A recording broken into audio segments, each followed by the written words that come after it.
Oscar Piastri wins for the first time in Formula One. Madison Keys is a major champion. She is the queen of the MCG. Yes, hello and welcome to Wide World of Sport. So great to have your company. Hope you are having a great morning wherever you are watching across the country. I'm Emma Lawrence, alongside some of our regulars. We've got Ellie Cole, how are you? I'm good, thank you. Johnny Millman, welcome. Good to be back, and what an upgrade, seeing you in the makeup room and not Nick. You beauty. I don't know about that. Nick, I hope you are okay. We hope he's well. He's sick this morning. But what a special guest we have, the one, the only Jamal Fogarty, on debut here on Wide World of Sports. Round of applause. No pressure at all. How are you feeling? Nervous, excited? Nervous, actually very nervous. Haven't done something like this before, so looking forward to it. I'm sure you'll be a pro. And if Friday night was anything to go by, what an epic finish that was against the Panthers, the four-time premiers. I don't think we have ever seen anything like this unfold ever on the rugby league field. Ethan Strange running, 80 metres, setting up Kaya Weeks. What was going through your mind when this final play unfolded? Yeah, I was just screaming, "Go, kid!" That's Strange's nickname. So, you know, he's got a lot of speed and nice little left foot, but he decided to go with the goosey to get around Dylan Edwards there. And I thought he was home, and then Thomas Jenkins come from the far side, and Kaya's got a lot of speed there to be in support play for us there and to get us the win. Obviously, it's always good to see where we're at up against the best in Penrith, and good to get the 2 points. Ethan Strange, I love him. I love watching him play. What an epic night in Mudgee. Now, this is potentially that win sets up a minor premiership the first time in 30 years. What were the expectations like going into the season? There were a few pundits that were writing you off early on. How's that make you feel? Yeah, obviously, we knew in the pre-season what type of talent that we had. If we worked really hard and kind of got on board with the coaching staff and their game plans, that we generally thought we could give it a shake. Obviously, probably gone a lot better and a lot smoother than what we thought. And I think our consistency has probably been the key to that. Last couple of years, we've probably been good and bad in patches, but overall, I think we're pretty happy with our track at the moment. We'll dive a little bit further into that match and your season in just a moment. But for everyone watching at home, we have a massive show coming up today here on Wide World of Sports. The story that's gripped the AFL world this week, the Izak Rankine suspension, and why the AFL's being accused of hypocrisy. The Wallabies' brave performance against the Springboks overnight has fans excited for Bledisloe Cup success against the All Blacks. Wallabies legend Matt Burke is in to dissect all the action from Cape Town. The best goals from another brilliant weekend of EPL action on 9 and Stan Sport. Olympian Jen Gregson is dropping by to preview next month's World Athletics Championships in Tokyo. And the NRL finals are just around the corner, and the Raiders are seeking their first premiership success since the glory days of the 90s. Here come the Raiders, ladies and gentlemen. Up the Raiders! Come grand final week, Canberra literally turns green. Just looking forward to the celebrations now.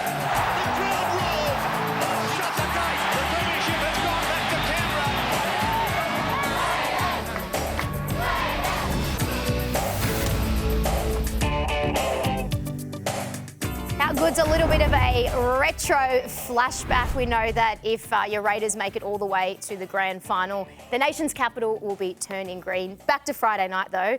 Because you did get the win, I feel comfortable asking you this. So Ethan Strange scores a try and you miss the conversion, which could have won you the game. Yep. Now, I'm not saying it was, let's say it was a moderate kick, right? Yeah. Not from the sideline, but not necessarily easy. But what was that moment like for you? Well, they're goal kickers hard ones because everyone thinks, oh, it's just to the right of the post, you should kick it. But I'm going to blame Stick this week. He was our goal kicking coach and he was into me, and I actually missed a couple during the week. So obviously I do pride myself on goal kicking. I got Jared Croker down there teaching me how to kick goals and stuff like that. So obviously got a little bit jelly legs there and missed it. So I'll get back to work this week with him and try and knock him over. Oh, the jelly legs, they're hard to overcome. But if we kind of look at who's in your ranks here, Joseph Tapine, Josh Papali and Corey Horsburgh, they're the only Raiders players that have featured in the last grand final. Have they had a chat to you about what that season was like compared to this season and drawn any kind of parallels from that? Yeah, I was actually talking to Big Papa and Taps about it probably 2 weeks ago. You know, obviously their 2019 loss still burns them, and they'll kind of, you know, speaking of their experiences of that year and how it was going and how, you know, everyone in Canberra got behind them. But obviously the burning desire to win one is still hungry, and I believe that we've got the playing squad to do something special this year if we all stay healthy.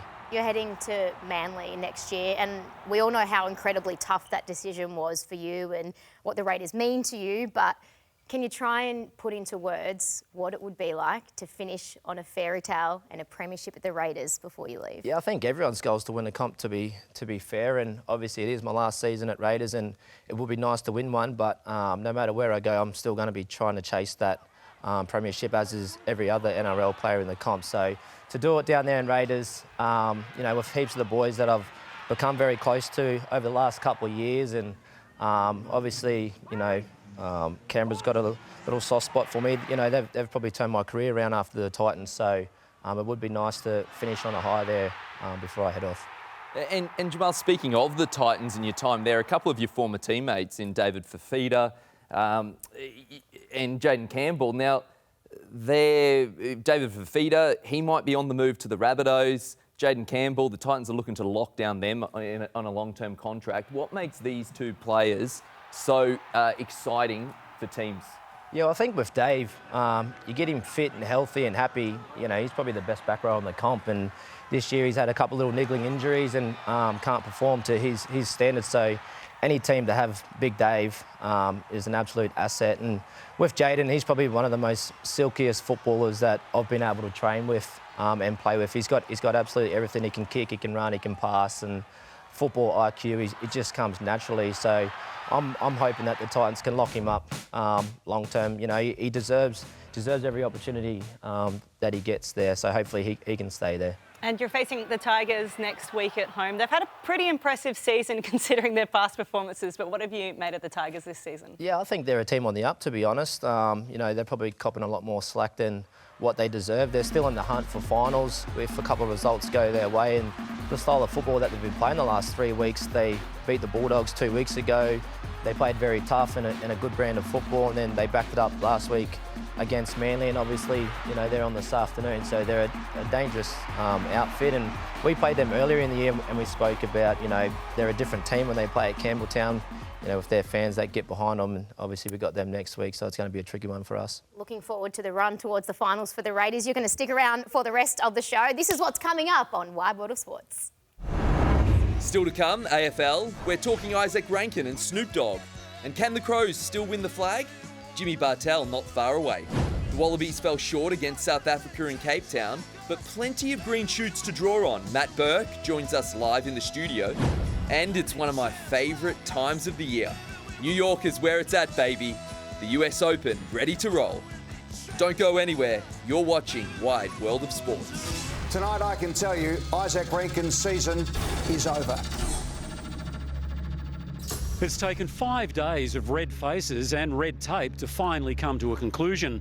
Izak Rankine banned for 4 matches. This is a really serious issue, and it's one we take seriously, and it has significant ramifications for the player and the club in the competition.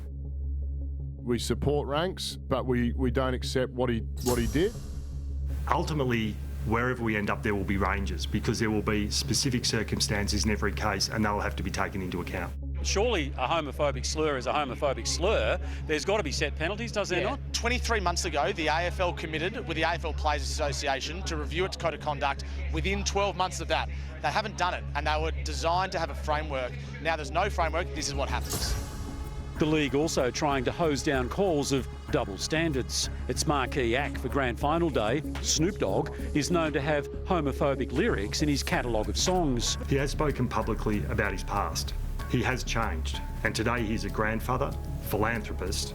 He helps rehabilitate youth. If Izak Rankine is also to take to the big stage on grand final day, the Crows would need to lose week 1, then win at semi and prelim. With no Rankine, I put them behind Geelong. I put them behind Brisbane. That's how significant. They go that far down. They go that far down. Players get taunted, players get provoked, but there is a line, and that line has been crossed too many times.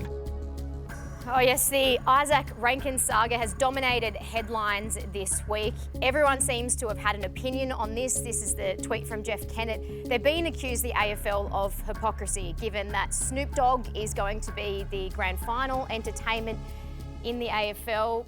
Ellie, where do you sit on this? Do you believe that, I mean, particularly given the timing as well, Snoop Dogg came out and made a homophobic remark this week as well. Do you believe it is hypocritical? Look, I think we could call it hypocritical if the AFL handed down the 5-week ban and say that, you know, we don't accept these homophobic slurs or our players engaging in this way that not only damages the culture of the club but the wider AFL movement in general. I think you could call it hypocritical, but at the end of the day, they've reduced that 5-week ban to 4 weeks and really haven't put their foot down in the way that they should have.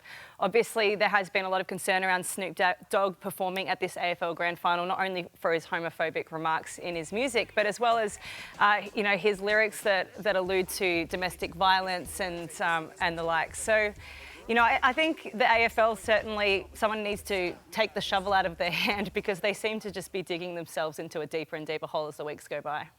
Johnny? Yeah, I mean, I think they've had a shocker. You know, AFL HQ, they're trying to make us take a stand, as they should do, against these homophobic slurs. And I just think they've had a shocker from start to finish. First of all, it took them 4 days to deliberate, to come to the conclusion. All that did is fed the media circus and made this deal, this issue an even bigger deal than it had to be. They should have nipped it in the bud straight away, handed down the tough fine there. But then the whole Snoop Dogg thing, I mean, you can't, you know, have your cake and eat it too. Like, it is just an absolute shocking decision on their behalf. And also, how about we have some Aussie performers? You know, why do we need to go and get Snoop Dogg? Let's showcase at the AFL Grand Final, one of the biggest stages. Let's showcase some of the supreme Australian music talent. You know, get a bit of Tame Impala or something there. I guess one of the other talking points, aside from the hypocrisy, has been the fact that, Jamal, originally it was a 5-week ban. It got reduced to 4 weeks because of compelling medical evidence, which won't be made public for all of us for privacy reasons, but we're assuming it is around mental health. And many are saying that this is just an excuse and a cop-out. Where do you sit on this? Yeah, I think it's probably a bit more ownership on the player. Obviously, there's things you can and can't do within all codes, and homophobic slurs and racism probably stand at the top of those, what you can't do. So I think, you know, the AFL have handed out a 5-week ban for something similar in the past. So for someone to get 5 weeks and then for him to get 4 weeks, I think, you know, you can't really do that. You've got to stick solid with your process. And I think everyone would have been happy with the 5 weeks, you know, for him. And he obviously knew the consequences of doing something like that, and all professional athletes know that as well. Well, for more on this story and the run into the finals, let's bring in Jimmy Bartell now from Melbourne. Jimmy, I think many are suggesting now without him that they can just put a line through the Crows' premiership chances. What are your thoughts? Yeah, morning, Emma. Yeah, it has been an interesting week, to say the least. I know there's a lot more other words that you can use to describe the week, but as far as their football goes and talking about the on-field stuff, it makes it incredibly difficult for the Crows. They're fantastic in defence. They've got a high-powered attack, but he's the man who actually provides a fair bit of link between the two of those. He can hit the scoreboard where others can't. He's that creativity. Now, look, not saying Adelaide can't win it without him, but it makes it incredibly difficult. He's one of their best 3 players. He'll have an interesting sort of feeling or moment when they get into their first final. Of course, they've qualified on top of the ladder, and so it actually leaves the door ajar if they are to lose their first final, which means then they've got to play a semi-final and a preliminary final, then a grand final. Of course, this week, where we're watching the footage, then play North Melbourne counts as the first week. So it'd be strange for him sitting watching the first final that if they lose, he'll be available on grand final day. If they win, his season is over. So, look, there's talking points left, right and centre. There's so many different threads to grab from it. But I think John and everyone's right. I think the way they've handled the week has been incredibly poor from the AFL. All right, well, let's move on from that and look forward now, because there has been reports that West Coast have withdrawn their offer of 11 years to Harley Reid. Does that open the door there for St Kilda's reported offer of over $25 million for 12 years? Yeah, Ali, I think St Kilda's won lotto with some of the deals they're throwing out there at the moment. Of course, they've signed Nasiah Wanganeen-Malera, 2 years for $4 million, $2 million a year. Everyone expects Tom de Koning to join them on roughly $1.8 million a year for about 7 to 8 years. So I think it opens the door, but I think what West Coast are working on is that short-term deal like Nasiah Wanganeen-Malera's deal, where you pay him really well for 2 years, then you have another 2 years to try and show him, hey, this is the place you want to be long-term, and then you sign the long-term deal after that. Jimmy, the last game of the round on a Wednesday night, and it's the Gold Coast Suns. Now, they've had a bit of a tough last 6 days. They had that really tight loss to Port Adelaide. They're trying to scrape in the 8. Can they do it against the Bombers? Well, surely they have to do it, John, and we were expecting them to go to Adelaide and beat Port Adelaide because it was Ken Hinkley's last game and Travis Boak's last game. So plenty of emotion, and we thought Port Adelaide would be up and about for the first 10, 15 minutes, and Gold Coast would eventually overwhelm them. And they had so many first-year players, they had old players, and even Ken Hinkley, the outgoing Port Adelaide coach, goes, I didn't even think we were going to win. So they didn't really get the job done, and then they're playing Essendon on a Wednesday night. Now, Essendon's down to pretty much their boot starter and their team manager playing. They've had so many injuries. They've had 15 debutants this year. Surely they can't lose that game. So they've blown a top 4 chance, the Gold Coast Suns, but they have to win. If they lose, they're out of the final. So it's so strange and how quick it turns for them. Jimmy Bartell, appreciate your insight as always. We'll chat to you again next week. Thanks, Emma. Time to talk a little bit of tennis, and Johnny Millman, the US Open starts overnight. When we look at the Grand Slams overall, so our Aussie Open, that's the happy slam, we all know that. We've got the prestige of Wimbledon, the French Open, it's all about Paris and getting out and about. What's so great about the US Open? What's the highlight if you're playing there? Oh, well, for me personally, it was getting up of an early morning and watching the legends Pat Rafter and Leighton Hewitt get Grand Slam glory at the US Open. But the US Open, Flushing Meadows, so we're in New York City. It is absolute rock and roll, this place. It's bigger. It's got the biggest stadium where you play, Arthur Ashe. It's always hot there. It's also got the biggest prize money. It's tennis on steroids. Now, we've seen a little bit of innovation happening in tennis lately. Recently, a new format in mixed doubles. Where do you see that going? Yeah, look, I think you've got to commend the US Open for really, having the courage to make some changes. The reality is, and this is going to offend a few of the tennis purists out there, but the doubles standard has been, not the doubles standard, but the doubles game has been dwindling in recent years. The prize money in singles has gotten to that point where it's so high that men and women are choosing to just play singles, not playing the doubles. It's also become more physical, so they're really prioritising that. So the US Open decided to do an exhibition-like event prior to the tournament starting. So it's already been played. The Italians ended up lifting Grand Slam glory there.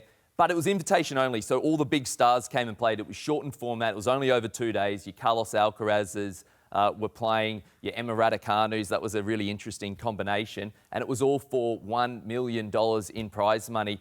Now, it offended a lot of people, but did it pass the eyeball test? Packed crowds for 2 days on Arthur Ashe Stadium, 22,500 people. They came in their droves to watch this. I reckon it's here to stay. We got 9 Aussies in the men's singles as well. Alex de Minaur is one of those. How do you think he's going to go over there? Yeah, the Demon, our Australia's top-ranked player for a long time, back inside the top 10. He's the 8th seed here. I think he'll go pretty well. He's actually got to play Chris O'Connell, New South Welshman, first round. It's never easy to play one of your mates. You'd have to think he has the edge in that one. Good news for Alex is he is in Yannick Sinner's half, but he wouldn't play him until the semi-finals. And I like his chances against the seeded players that he runs into. Third round, he plays against Stefanos Tsitsipas. Tsitsipas can't hit the back end of a bus right now. So I'm expecting a deep run for the Demon, and I hope my good mate can emulate, our former heroes in Ash Barty, in Sam Stosur. Well, Ash Barty, actually, she missed out on the US Open, but Sam Stosur, Paddy Rafter, and Leighton Hewitt. Well, I'm just hoping Tsitsipas is not watching. He might. He says he does watch the wide world of sports. Well, if we are looking at our women's side, we have Daria Kasatkina. She's leading our women's, our 7 women heading into the draw. Is she our main hope, do you think? Yeah, she is. Look, she's the standout. She hasn't got it too easy, though, either. She has got a third-round matchup against Naomi Osaka, who's returned to form, making the final of the Montreal Masters, did Naomi Osaka. I want you to keep your eye out for a girl called Maya Joint. Now, she's had a stellar year. She's only 20 years old. She went to the University of Texas. Obviously, an Australian player representing the country so well is Maya Joint. She's got a tough second round. She does play against Amanda Anisimova, who made the final of Wimbledon, but I have high hopes for Maya Joint. Watch this space. She's already won a tournament this year one of the tour events, and she is one to watch in the future. I tell you what, Johnny, you have got me pumped up and ready to go. I'm going to be watching the US Open. It begins in the early hours of tomorrow morning. You can cheer on our 16 Aussie hopefuls in the Big Apple, and the only place to catch all of the action is on your home of Grand Slam tennis, Nine's Wide World of Sport and Stan Sport. And just before we do wrap up our tennis chat, there were some cool pictures online. So this is Novak Djokovic. He was taking the first pitch at the Yankees Red Sox. You know what? I've upset all of Tsitsipas' fans. He has a big following, especially down in Melbourne. I'm going to upset Nole fam now because I thought that was not his best efforts on that pitch. But look, two GOATs, the judge and Novak Djokovic, and, that's really cool to do the honorary pitch, Boston Red Sox versus the Yankees. I'm actually going to be in Boston watching the Yankees play in a couple of weeks. Now, I'm up in the bleachers. I don't get the free tickets, and I'm going to try to catch one of those home runs from Aaron Judge. Could you actually call that a pitch, though, what Novak did there? I'd call it a ball. That's right. It wasn't over the home plate. Look, it surprises me because the tennis serve is a lot like a throwing action. So, Novak, come on, up your game, buddy. And thanks for rubbing it in that you'll be over there having fun and we'll just be toiling away here in the studio. We'll miss you, that is for sure. For everyone else, stay with us here. There's plenty more coming up on Wide World of Sports. Still to come, the latest on Sam Kerr and when she'll be returning to the pitch. We'll hit the slopes with Australia's Winter Olympic superstar, one of the world's best ever snowboarders, Scotty James. And a World Athletics Championships preview with Olympian Jen Gregson. That's all still to come on a bumper edition of Nine's Wild World of Sports. A quick around the grounds, first in Milan, where there's been some medal success for our Aussies in the ICF Kayaking World Championships. Tokyo Olympic gold medalist Tom Green claimed silver in his first senior singles event in the K1 1000. Olympian Ali Buck returned to the water to secure silver. One to watch out for in LA, debutante Nat Drobot, silver in the K1 500 metres. And our very first paracanoe medal at this event, Ben Sainsbury got silver. Finally, mixed results for the Aussies in the rugby, with the Wallaroos kicking off their World Cup campaign with a 73-0 win against Samoa. A first half hat-trick for Desi Miller, while the Wallabies, although brave, couldn't withstand the might of the Springboks, losing by 8 points. And it is time to say a very good morning to Wallabies legend Maddie Burke. Maddie, thanks for coming on. Before we get into it, did you get any sleep? Did you leave here at 4 a.m? I should have been on the couch over here, yeah. Look, we finished the game at 4 o'clock, and it was that disappointing but well done type number when you can talk about the game. They had their opportunities, they had opportunity to go in front, but South Africa, as we always knew, were going to bounce back and create a little bit of pressure. Now, obviously a very physical game. We have seen some injury concerns coming out of the Wallabies camp. Yeah, unfortunately, Ellie, there's been a couple. Tom Wright got injured early, then Nick White got an HIA, Joseph Akuso-Suali'i got an HIA, and then there was just people falling down left, right and centre. It's a brutal sport, and it was a brutal game against South Africa last night. They had their opportunities, as I said, but they get 2 weeks off now before the Townsville game when they take on Argentina. And the biggest part about that is working out the triage. Who's going to make it and who's going to be able to train for the next little while to play the game. That's the tough one. Absolutely brutal there. Next test up against the Pumas in Argentina, and the Wallabies probably going to be in their best position, right, to secure a Bledisloe moving forward. First time in 23 years. 23 We're crossing our fingers. Well, Can we do it? But then you talk about Argentina as well. Argentina beat New Zealand overnight as well. So they got the win overnight. So then all of a sudden you think, yeah, Argentina, thanks for coming. And they pull on a performance like that. Townsville will be great. Townsville will be an afternoon game. We get there and it's quick football. Again, you're looking ahead not only to the Rugby Championship, but also you have that Iron Bledisloe Cup at the time. So, as you said, 2002 was the last time. I'll have to Google who kicked the winning goal, though, mate. That's all right. Oh, okay. Should we play your highlights? You know Should we play your highlights? Oh, Berkey wants us to play him being a star back in the day. Oh, well, we have to talk about the Wallaroos, their match overnight against Samoa, 73-0, but they will have their work cut out for them next week against the USA. But what did you make of their match last night? Great start, Ellie. It was a nice deep kick-off.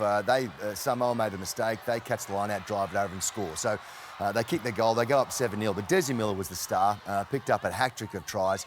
And it was just about consistency last night. It was the understanding of what they needed to do and find some space at the same time. So good handling overnight. One of the features was their interpassing of play, and like we see now, and just the ability to back up at the same time. They take on the USA next. They got thumped by England, 69-7 overnight as well. So that was the early game. So now Australia come up against the USA. That's coming up next Sunday, which is going to be an absolute cracker. Two teams who have got very good players, but totally different mindsets of being able to get into this game. So hopefully the confidence of the Wallaroos will stem into that USA game. Yeah, so next Sunday morning, this is when they take on the USA. You can catch it live and free on 9Drem and stream every match live and on demand of the Women's Rugby World Cup on your home of the Wallabies and the Wallaroos Stan Sport. Berkey, well done. Thanks for the insight. Yes. Can you go home, get some sleep and see your family? Yeah, that's exactly right. Thanks, Em. Yeah. I will do. All right, a treat for you coming on, and a treat for us as well here on Nine's Wide World of Sports. Coming up, Olympic superstar Scotty James inviting our cameras into his home.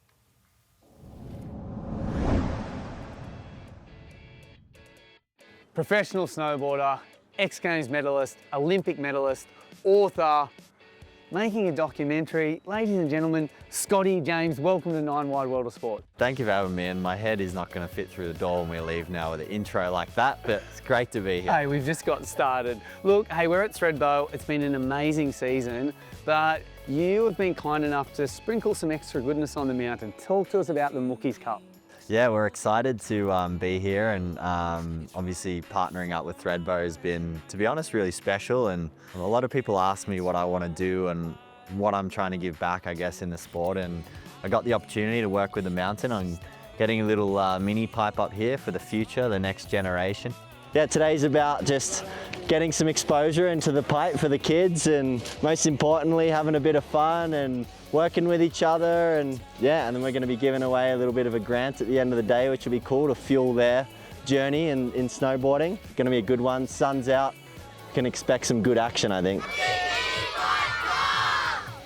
I bought the cutter, gave it to the mountain. I said, let's build the mini pipe, and then that gave us the pathway to then being able to build, you know, the full Olympic size half pipe. And Thredbo's been hugely pivotal in the sense of pushing freestyle sport and putting in the mini pipe. And then, you know, we're up here training for the next few weeks in a 22-foot half pipe, which really until last year I hadn't done that in my career. And so to only just now be able to train on home soil and be here at Thredbo is, to be honest, very special. And obviously I love it because I get to be closer to my family, who I miss a lot. Pretty incredible, and yeah, very grateful that they took that on, and love being here training in Oz. We always see that a very exciting thing when we're watching Scotty compete is new tricks that we haven't seen. Without giving anything away, is there things you're working on for the Olympics on that pipe? We have a couple of things up the sleeve. Keep it zipped? We keep it zipped, and I got to leave some excitement for you in the commentary box. How about that?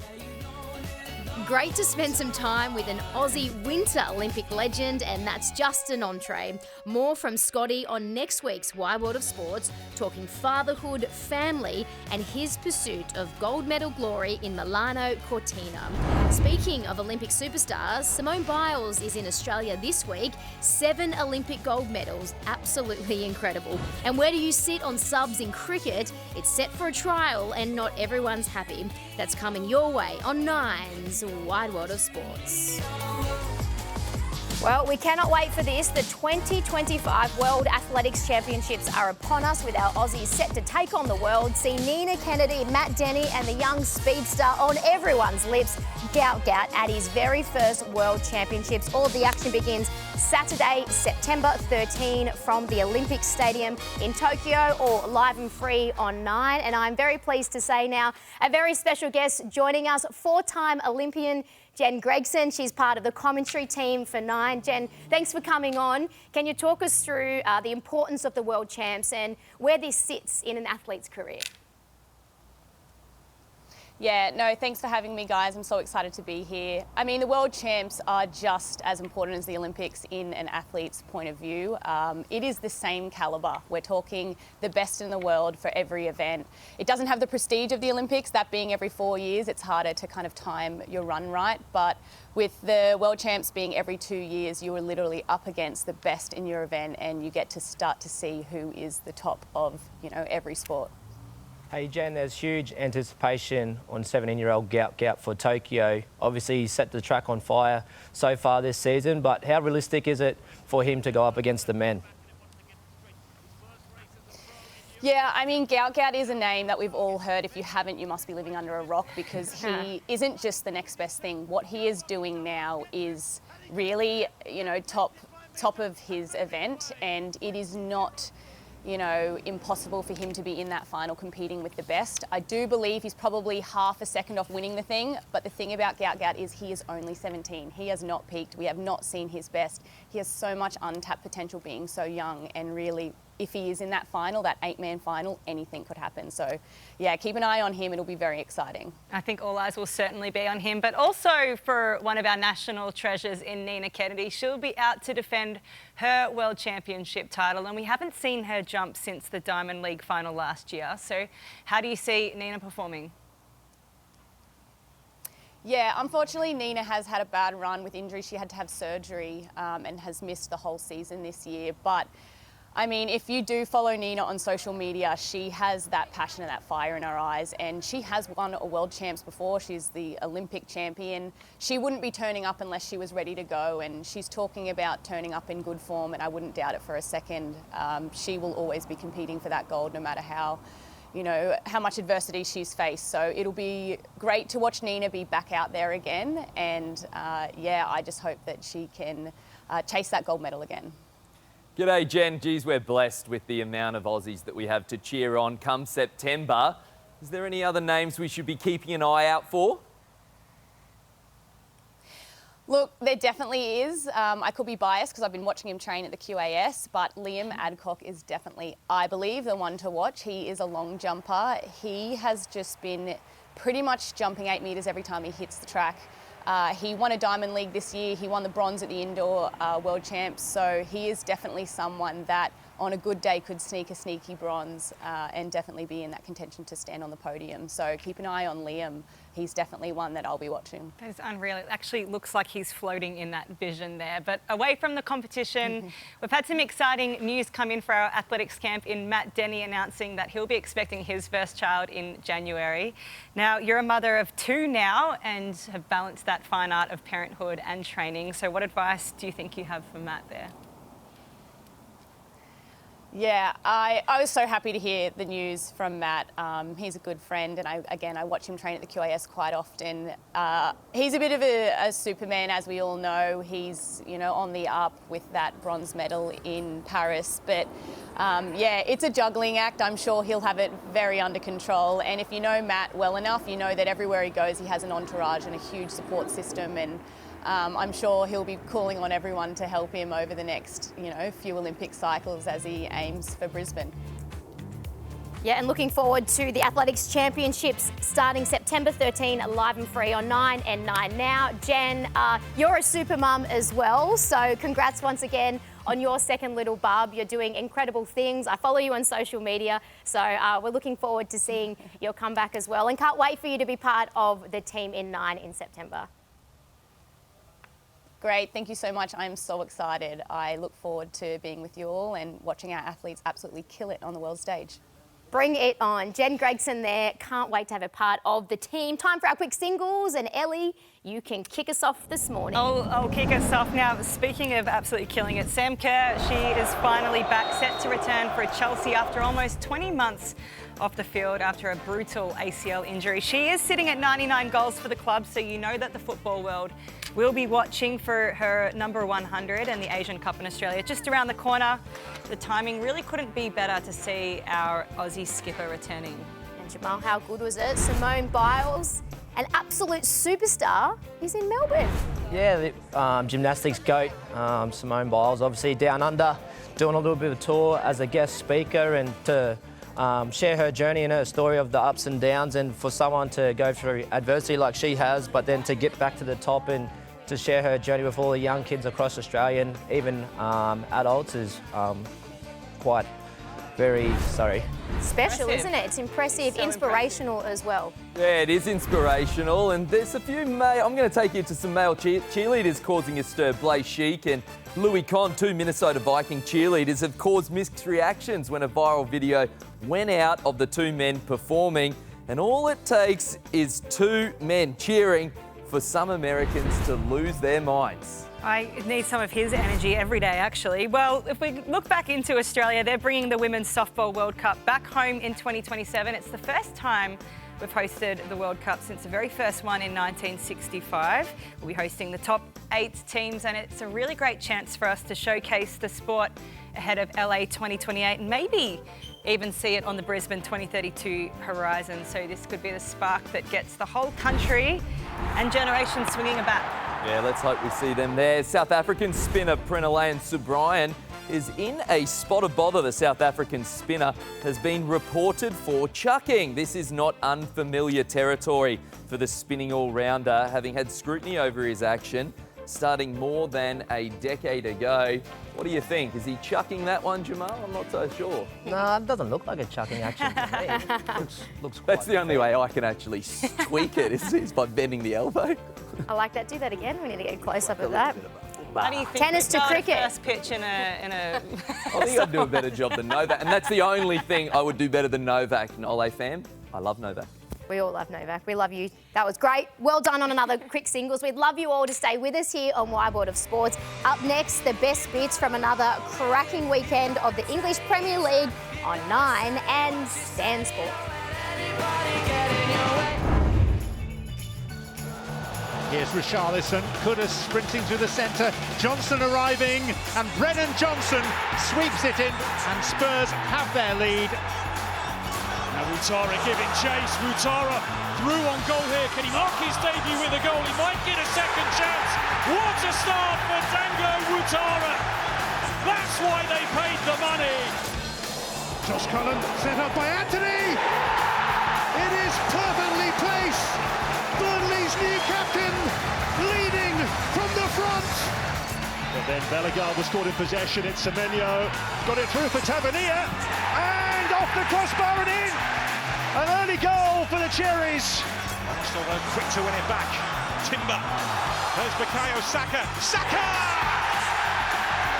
He smashes it home just before the break. What a strike. Oh yes, the Premier League action continues tonight with Manchester United searching for their first points of the season. The Red Devils travel to London to take on Fulham. See that game from 1:20 a.m. Before that, 2 more games, Crystal Palace v Nottingham Forest and Everton against Brighton. Coverage starts for both of those at 10:50 p.m. on Stan Sport, your new home of the English Premier League. Time to chat a little bit of cricket here on Wide World of Sports, and this is a controversial one. So in the Sheffield Shield, they are considering bringing in a rule around a substitute player. Now, it's quite topical actually recently. We saw Chris Wokes for England get a dislocated shoulder, and he had to actually go out with his arm in a sling and bat. Rishabh Pant as well had a fractured foot, had to do the same, go and soldier on. So it's in the headlines at the moment, Johnny, but many are saying it's ridiculous, it's going to ruin the fabric of cricket. Where do you sit on this? I'm joining the chorus. I think it is ridiculous. Pick and stick, it's your best 11. Fighting fit, if you can't play, forfeit. You know, I don't like it at all. I think whenever you have these rules out there, people run a mile with them. And I worry that if you allow substitutions, people will take advantage of it.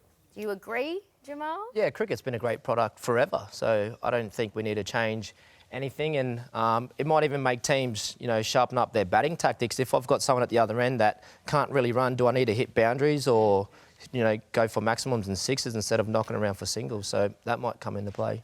And I can definitely understand your angle there, John. You know, you come from quite a traditional sport as well, but I like to see a little bit of innovation. I can see where players could potentially exploit loopholes, but I think the question needs to be that when it comes to Shield cricket, you know, do we want to develop our players in a traditional way, or do we want to make it a space where we can try some fresh ideas? So I'm all up for it, but I can understand why there is a little bit of debate around this.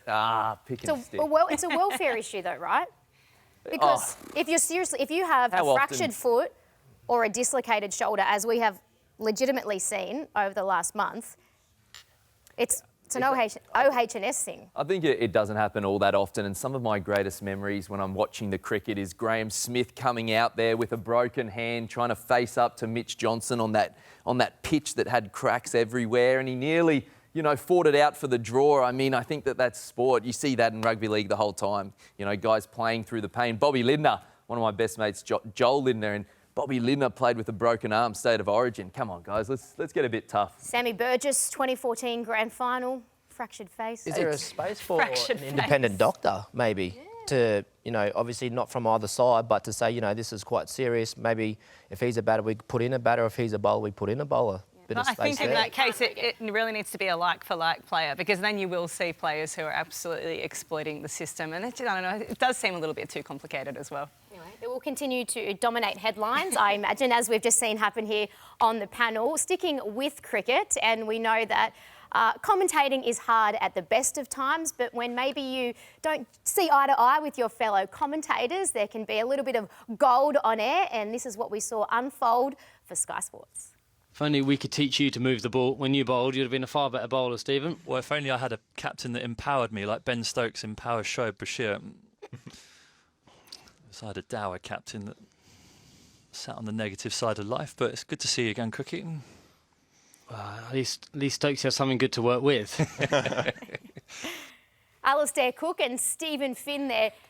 That wasn't a joke. I could almost feel the tension through the screen. Do you like that? Moly, or do you think that is air spice. I'm sure their bosses are thinking, don't air the dirty laundry, but we like it. We need a little bit of that on Wide World of Sports. Our viewership's going to go through the roof. That was awesome. Look, I thought that was a bit of passive-aggressive there. You could feel the tension. You could cut it with a knife, couldn't you, Ali? I think that's the kind of content where people flock straight to the comments. I think I love seeing that kind of content. Obviously, there is a time and place for it, but it certainly does create a little bit of attention and a little bit of humour. I think everyone else probably found that slightly funny, except for the two that were involved. Is there anyone in your team that, we're just assuming they're not watching and will never see this, that you could air some dirty laundry about? Nah, maybe the coach. Oh, yeah? What do you got on stick? You should turn that back Mate, you're leaving anyway. Say it. No, I don't want to burn the bridge too early. What about the Wide World of Sports family, Emma? Who would I air my dirty laundry about? No, they're all great. We'd have to pick someone. The footy show's coming up next, so about 5 metres away, we've got the legends. We've got Freddie, Joey and everyone ready to come on. That's coming up shortly. Stay with us here on Wide World of Sports. We're going to wrap up the show after this short break.